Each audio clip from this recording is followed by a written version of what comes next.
اعوذ باللہ من الشیطان الرجیم، بسم اللہ الرحمن الرحیم۔ السلام علیکم ورحمۃ اللہ وبرکاتہ۔ الصلاۃ والسلام علیکہ یا رسول اللہ صلی اللہ علیہ وسلم۔ ناظرین، نبی کریم صلی اللہ علیہ وسلم کے آپ نے بہت سے واقعات پڑھے ہوں گے، سنے بھی ہوں گے، جانتے بھی ہوں گے کہ نبی کریم صلی اللہ علیہ وسلم نے اسلام کیسے پھیلایا۔ آپ نے منتیں بھی کی، لوگوں کو جو ہے وہ بیانات بھی دیے، نصیحتیں بھی کیں، تقریریں بھی کیں، جنگیں بھی لڑیں۔ لیکن کیا آپ لوگوں کو کسی نے یہ بتایا یا آپ نے سنا کہ نبی کریم صلی اللہ علیہ وسلم نے اسلام یا دین پھیلانے کی خاطر کسی شخص کو مسلمان کرنے کی خاطر کشتی بھی لڑی ہو؟ جی ناظرین،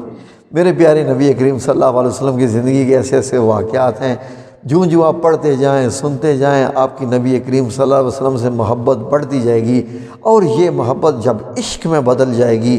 اور جس بندے کو عشق نبی ہو جائے اور وہ عاشق رسول ہو جائے تو اس کی تو دنیا بھی منور، آخرت بھی منور، قبر بھی منور، برزخ بھی منور، اور رسول اللہ صلی اللہ علیہ وسلم کے دیدار سے اس کی آنکھیں بھی منور، اس کی باتیں بھی منور، اس کا دل بھی منور۔ ناظرین، تو اس لیے ہم آپ کو واقعات بتاتے رہتے ہیں کہ جو ہم ذکر کرتے رہتے ہیں، اس سے نبی کریم صلی اللہ علیہ وسلم، میں جتنی بار یہ لفظ صلی اللہ علیہ وسلم بولتا ہوں، آپ کا نام لیتا ہوں، میرے دل میں بھی بڑھتی ہے محبت، آپ کے دل میں بھی بڑھتی ہے۔ یہ قصے سننے اور سنانے کے لیے ہوتے ہیں۔ یہ ہم قصے اب سنیں گے، نہیں سنائیں گے، ہم آقا اور مولا کریم سے دور ہوتے جائیں گے۔ جب ہم ان سے دور ہوتے جائیں گے تو سمجھ لیجئے کہ دنیا میں آنے کا مقصد ایک جانور سے بھی بدتر ہو گیا۔ جو جانور بھی ایک جنگل میں پیدا ہوتا ہے، بچے بھی پیدا کرتا ہے، جانوروں کو کھاتا بھی ہے، بچوں کو کھلاتا بھی ہے، زندگی گزارتا ہے، مر جاتا ہے، ہڈیاں بھی ختم ہو جاتی ہیں، اس کی زندگی اور آپ کی زندگی میں کوئی فرق نہیں ہے۔ اگر آقا مولا کریم کی محبت نہیں ہے، ہم ان کو نہیں جانتے۔ اس لیے جو آپ کو یہ کیسا واقعہ بتا رہے ہیں جو کہ شاید آپ نے نہیں سنا ہوگا اور بہت کم لوگوں نے سنا ہوگا۔ ناظرین، واقعہ ایسا ہے کہ نبی کریم صلی اللہ علیہ وآلہ وسلم، نبی کریم تو تھے ہی، شفقت والے تھے ہی، آپ تو رحمت للعالمین تھے، لیکن آپ کی جسمانی طاقت جو ہے یہ آپ لوگوں کو کسی نے نہیں بتائی ہے کہ آپ ماشاءاللہ جسمانی طور پہ ابھی کتنے طاقتور تھے۔ یہ ابھی آپ کو اس واقعے سے اندازہ ہوگا۔ سنن ترمذی میں بیان کیا جاتا ہے کہ ایک روز نبی کریم صلی اللہ علیہ وآلہ وسلم عرب کے کسی کوہستانی علاقے سے گزر رہے تھے کہ رکانہ، جو کہ عرب کا ایک مشہور پہلوان تھا، اس سے آپ کی ملاقات ہو گئی۔ اور میرے آقا مولا کریم صلی اللہ علیہ وسلم کی عادت تھی کہ جو بھی شخص ملتا تھا اس کو روک کے سلام دعا کر کے حال پوچھ کے اس کو اسلام لانے کی دعوت دیا کرتے تھے کہ مسلمان ہو جاؤ۔ چنانچہ آپ صلی اللہ علیہ وسلم نے رکانہ کو بھی اسلام کی دعوت دی اور یہ فرمایا کہ اے رکانہ، تم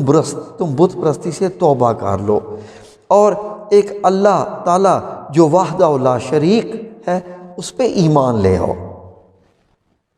رکانہ، جو کہ جس کو اپنی طاقت، اپنی ہمت پہ، اور کیونکہ وہ کشتیاں لڑتا رہتا تھا، کئی سو لوگوں سے وہ لڑ چکا تھا اور وہ سب کو جو ہے وہ ہرا چکا تھا، سب کی کمر جو ہے وہ زمین سے لگا چکا تھا، اس نے کہا ٹھیک ہے بھائی، میں آپ صلی اللہ علیہ وسلم آپ کی جو ہے وہ قبول کر لوں گا اور میں دعوت قبول کر کے مسلمان بھی ہو جاؤں گا، لیکن ایک میری یہ شرط ہے، آپ مجھ سے کشتی لڑے اور میری کمر لگا دیں زمین پہ، میں ہار گیا تو میں دعوت لے آؤں گا۔ کتنی عجیب بات ناظرین، بات دعوت کی ہو رہی ہے اور رکانہ کو اپنی جو ہے وہ اتنا گھمنڈ، غرور، تکبر کی ایک نشانی تھی، لیکن اس کو معلوم نہیں تھا کہ میں کس شخص کو دعوت کس چیز کی دے رہا ہوں اور یہ کون سی ہستی ہے جن کی خاطر کائنات بنائی گئی ہے۔ تو نبی کریم صلی اللہ علیہ وسلم کے متعلق تو آپ جانتے ہی ہیں سارے کہ آپ صلی اللہ علیہ وسلم کے دن کیسے گزرتے تھے، اکثر فاقہ کشی، کئی دن تک آپ صلی اللہ علیہ وسلم کے کاشانہ رحمت میں چولہا کی آگ تک نہیں جلائی جاتی تھی، کھجور کا دانہ ایک منہ میں ڈالتے تھے، پانی پی لیتے تھے، شب و روز گزار لیتے تھے میرے آقا مولا کریم۔ اور یہ جو رکانہ پہلوان جس کا ذکر کر رہا ہے، وہ بکریاں کھا جاتا تھا اور گوشت پہ اور بھون کے اور کیا اور طاقت اور دودھ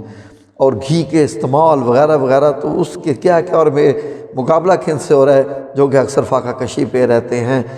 نبی کریم صلی اللہ علیہ وسلم سرکار نے اس کی شرط کو قبول کیا اور اے رکانہ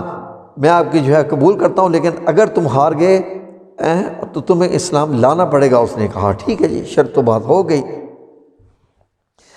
جب اس نے جیسے ہی کشتی کھیلنا کی نبی کریم صلی اللہ علیہ وسلم نے، اور نبی کریم صلی اللہ علیہ وسلم نے چند ہی سیکنڈ میں اس کو پکڑ کے زمین پہ گرا دیا، اور وہ جب شکست ہوئی تو وہ حیران ہو گیا، اٹھا، اس نے کہتا ہے کہ نہیں مجھ سے کوئی غلطی ہو گئی ہے، کیا ہوا کیا ہے یہ ایسے ہو کیسے گیا ہے؟ تو میں مطلب ان سے ہار گیا ہوں۔ ہار کو اس نے تسلیم کر لیا، لیکن اس کا ذہن گمان اور دل قبول نہیں کر رہا تھا۔ اس نے کہا نبی کریم صلی اللہ علیہ وسلم اگر میں آپ سے یہ گزارش کروں، میں ہار تو گیا ہوں، میں آپ کو پھر سے دعوت دیتا ہوں، آپ ایسا کریں کہ میرے ساتھ پھر سے ایک بار لڑیں، میں ہار گیا، میں مان لی، لیکن آپ کیا پھر مجھ سے لڑیں گے؟ تو نبی کریم صلی اللہ علیہ وسلم نے کوئی بات نہیں، پھر سے لڑ لیتے ہیں۔ جیسے ہی وہ پھر سے اس نے کشتی شروع کی، تو کشتی میں میرے نبی کریم صلی اللہ علیہ وسلم نے پھر بھی چند ہی سیکنڈ میں اس کو پھر پہلے اور زور سے گرایا۔ جب وہ گرا تو اس کے ہوش ٹھکانے آنا شروع ہو گئے، تو وہ اٹھا اور اٹھ کے کہتا ہے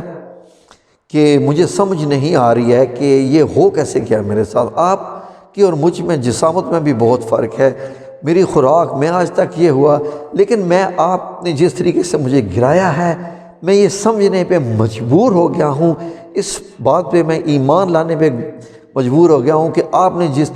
جس طریقے سے مجھے زمین پہ پٹکا ہے، آپ کے اندر پیغمبرانہ طاقت ہے، کوئی آپ کے اندر ایک ایسی قوت ہے جو ایک عام انسان میں قوت نہیں ہوتی ہے۔ جس طریقے سے آپ نے مجھے گرایا ہے، میں تو آپ کے ساتھ کشتی کر بھی نہیں پایا اور آپ نے مجھے گرا دیا، میرا کوئی داؤ پیچ نہیں چل سکا، لہٰذا میں آپ کا دین قبول کرتا ہوں اور میں اللہ سبحانہ تعالیٰ پہ ایمان لاتا ہوں اور میں ایمان قبول کر لیتا ہوں۔ اس کے بعد باپ کی جب شکست سے یہ خبر پھیل گئی ہر طرف، اس نے اپنے بیٹے کو بھی جا کے جب بتایا، تو اس کا بیٹا جو کہ یزید بن رکانہ تھا، وہ بھی ایک مانا ہوا پہلوان تھا، اس جو ہے وہ اس تک خبر پہنچی تو اس نے اس کو یہ نہ رہا کہ مطلب یہ کہ ایک پیغمبرانہ طاقت سے، اس کو یہ ہوا کہ میرے باپ ہرا دیا رسول اللہ صلی اللہ علیہ وسلم نے، میں بھی طاقت والا ہوں، میں تو ابھی جوان ہوں، ٹھیک ہے میں بھی یہی کام کرتا ہوں۔ چنانچہ وہ 300 بکریاں لے کے مکہ المکرمہ آ گیا، رسول اللہ صلی اللہ علیہ وسلم کی بارگاہ میں حاضر ہو گیا اور کہا محمد صلی اللہ علیہ وسلم آپ نے میرے والدین محترم کو تو ہرا دیا، ٹھیک ہے کوئی بات نہیں، میرا بھی آپ کے ساتھ وہی شرط ہے جو میرے والد محترم نے کی تھی، یہ میری 300 بکریاں ہیں، آپ مجھ سے کشتی لڑیے،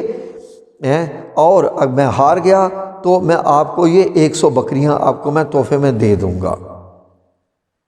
تو آپ صلی اللہ علیہ وسلم نے چہرے پہ معمولی سا تبسم جب میں لفظ استعمال کرتا ہوں کیونکہ یہی کتابوں میں لکھا ہوا ہے، اور میرے نبی کریم صلی اللہ علیہ وسلم کے لیے تو کوئی لفظ بنے ہی نہیں ہے کہ آپ مسکرائے ہوں ہونٹوں سے اور کوئی لفظ دیا جا سکے اس خوبصورتی کو، تو اندازہ کر سکتے ہیں آپ، معمولی سا مسکرائے پیارا سا، اور کہا اے ابن رکانہ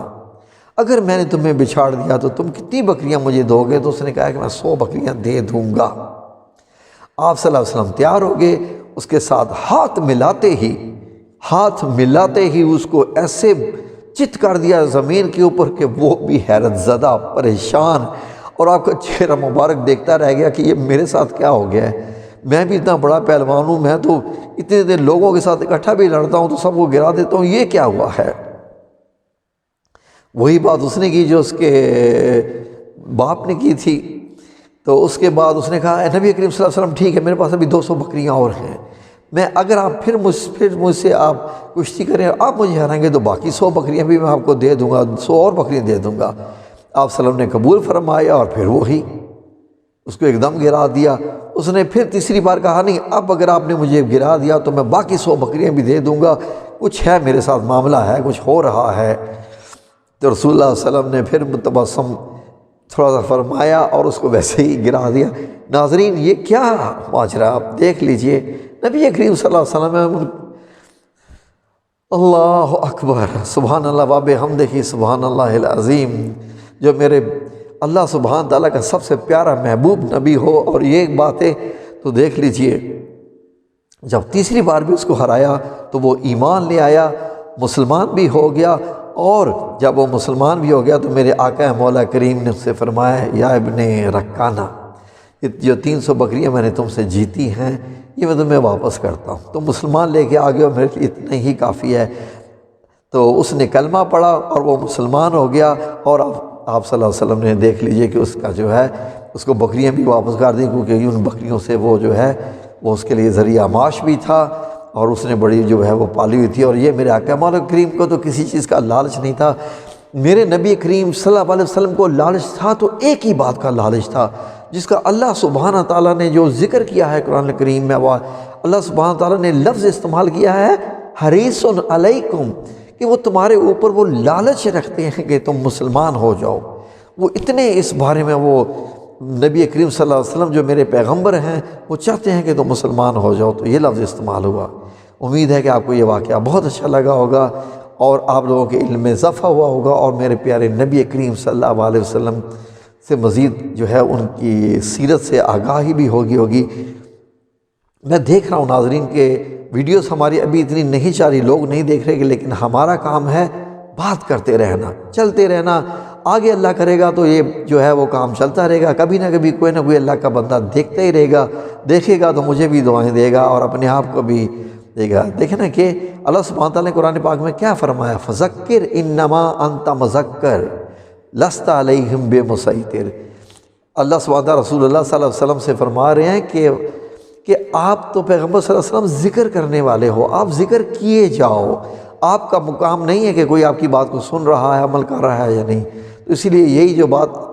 اللہ سبحانہ تعالیٰ نے حضور صلی اللہ علیہ وسلم سے فرمائی تھی، یہی ہر مسلمان داعی کا کام ہونا چاہیے جو اسلام اور دین کو پھیلانا چاہتا ہے، کہ آپ ذکر کرتے رہو۔ لوگوں کے دلوں پہ کتنا اثر کر رہا ہے یہ ان کا اور اللہ کا معاملہ ہے، اس میں آپ کا کچھ بھی بیچ میں شامل نہیں ہے۔ ٹھیک ہے جی، جزاکم اللہ خیر۔ ویڈیو پھر لمبی ہوگی۔ اللہ سبحانہ تعالیٰ آپ سب لوگوں کو نبی کریم صلی اللہ علیہ وسلم کی عشق حقیقی سے منور کر دے اللہ آپ سب لوگوں کے دل، آمین یا رب العالمین، برحمتک یا ارحم الراحمین۔ جزاکم اللہ خیر، اللہ حافظ۔